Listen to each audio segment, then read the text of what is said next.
This week in comic books, Swamp Thing came out, and I really like the way Ron V writes. Like, it's smart. It's big brain smart stuff. In the land of Marvels, it's just the opposite. Spider-Man 2099 comes out, and we meet Winter Soldier 2099, and we get a quick glimpse of Ghost Rider 2099. Everything's 2099. And in the land of Independence, we get Fox and Hare. It's original. It's an original take. It follows some tropes, but it's an original take. And we're going to break all these down for you, plus a bunch more comic books right after that intro.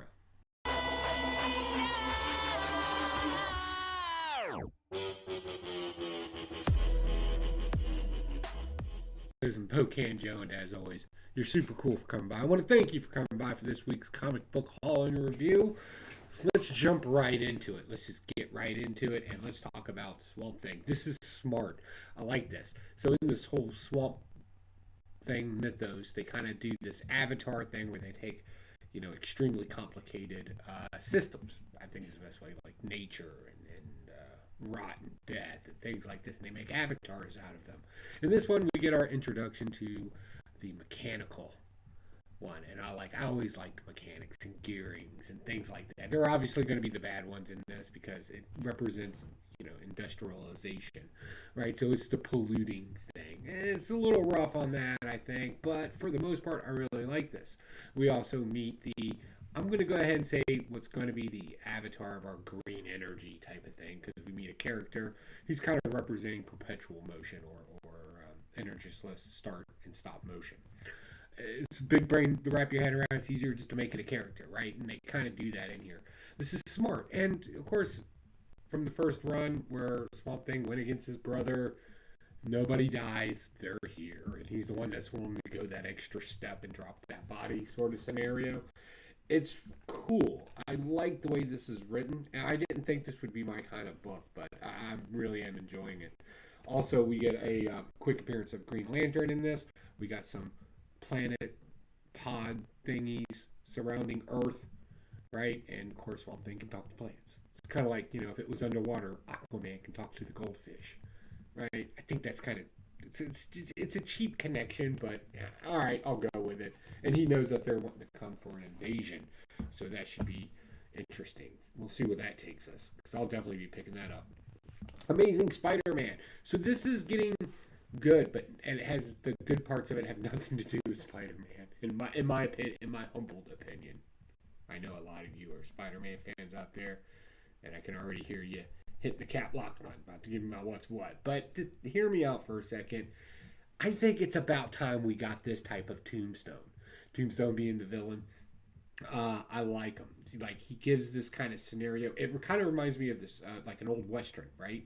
Where the man was a gunfighter for, 20 years or so, and then he wants to go live the quiet life and kind of redeem himself, but he gets dragged back into some sort of violence. Tombstone's doing this, only he's not doing it for good guy reasons. He's doing it for bad guy reasons.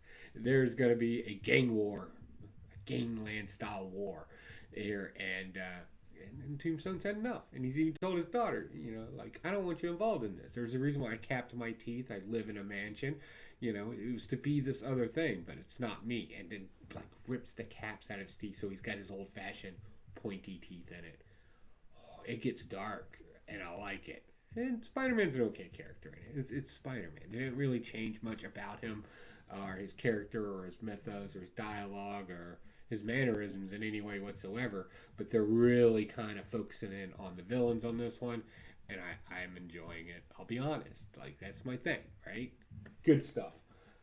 Next, we're going to jump right into some more Marvel with Spider-Man 2099. I'm just going to be real with you. I don't know what this thing is doing. I picked this up, and obviously it's going to be about the Winter Soldier 2099, and she's, they do the thing where 90% of the book is this self-adulation thing, right? Let the action, and the sad thing is it's a good character. There's a lot of missed potential in here. She does some really cool stuff. We got a crossbones that's mostly cybernetic at this point. Like, she's super smooth, slick, she fight the bad guys, but then she's constantly congratulating herself throughout this entire thing to make sure that her personal narrative is always a positive story about her. To this, she just does cool stuff.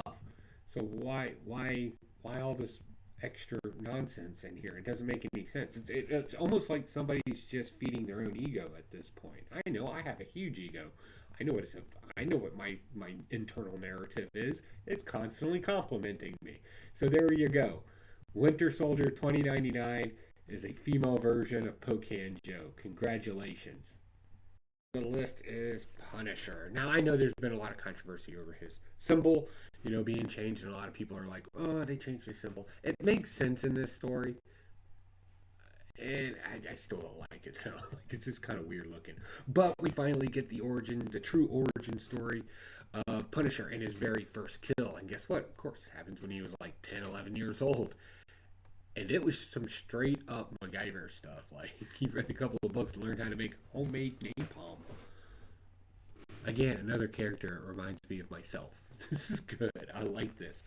And I like this whole play on religion and the beast and the swapping of it. And it's really good. If you haven't had a chance, even if you're off Punisher, this is just a good issue in itself, being self-contained.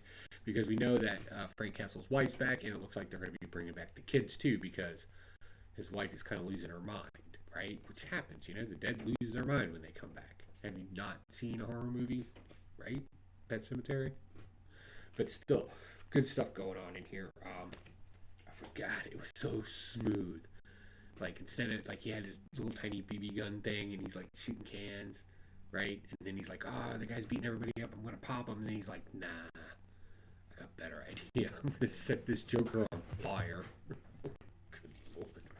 All right, next, Moon Knight. Again, another great book this week. Oh, are you not reading Moon Knight? If you are reading Moon Knight, give me an amen down in the comments, because this is so good. Because, again, it's another villain thing. The Zodiac in here, I really like this character. I like what he can do. I like that he's a couple of steps ahead. I like how he's meta about himself, right? It's almost like he talks about himself outside of himself. I think is the best way to put that.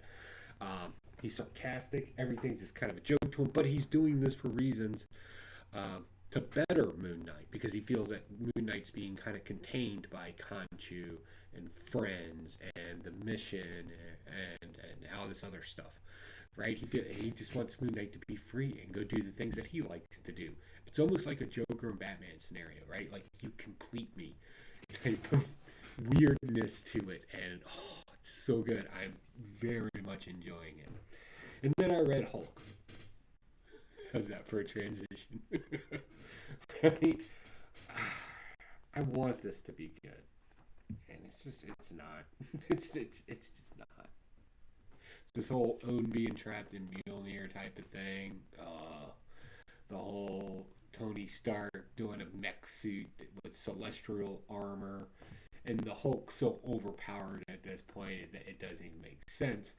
He's so overpowered that he explodes gamma radiation all over the face of Thor and turns him into Thor Hulk, because everything has to be a Hulk now, right? We got the SpiderMan one, we've had the Wolverine one, everything's a Hulk now. It's so bad.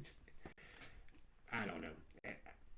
After Hulk 7, we're at 7 issues now, right? I just don't see this being on the list. I will finish the Banner War, because I am kind of curious about a few things that are kind of plot hole-ish to me, but I got a feeling they'll be explained soon enough. But I'm just kind of wondering what mental gymnastics they're going to make you go through to figure that stuff out. All right, going on to Independence. We got Fox in here. This was good. 2 kids lost their parents, corporate shady stuff going on, right? Laboratories and stuff. Parents disappear, so they become high-end mercenary ninja types, right?